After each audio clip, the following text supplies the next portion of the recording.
மகர ராசி நண்பர்களே, இந்த ராகு கேது பயிற்சி உங்கள் ராசிக்கு தனம், குடும்பம், வாக்கு ஆகியவற்றில் கவனம் செலுத்தும்.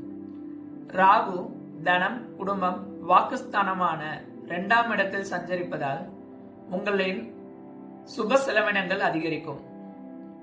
குடும்பத்தில் சுப நிகழ்ச்சிகள் நடக்க வாய்ப்புண்டு. பேச்சில் சற்று கவனமாக இருக்க வேண்டும். வார்த்தைகள் சில சமயங்களில் மற்றவர்களை புண்படுத்தலாம். உணவு விஷயத்தில் நாட்டம் அதிகரிக்கும். குடும்பத்தின் தேவைகளை பூர்த்தி செய்வீர்கள். கல்வி தடை உண்டு.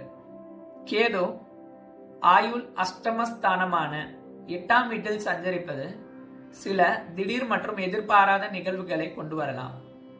ஆரோக்கியத்தில் அக்கறை தேவை. மறைமுகமான விஷயங்களில் ஆர்வம் உண்டாகும்.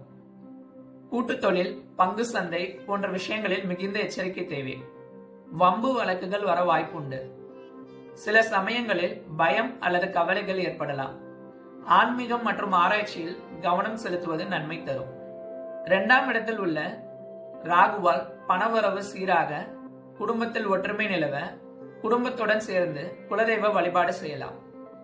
பண விஷயங்களில் சிக்கனத்தை கடைபிடிக்கவும்.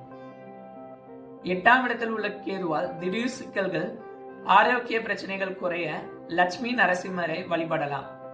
செவ்வாய்க்கிழமைகளில் ஸ்ரீ லட்சுமி நரசிம்மர் மந்திரங்கள் ஜபிக்கலாம். வண்டி வாகனங்களில் செல்லும் போது கவனமாக இருக்க வேண்டும். நன்றி.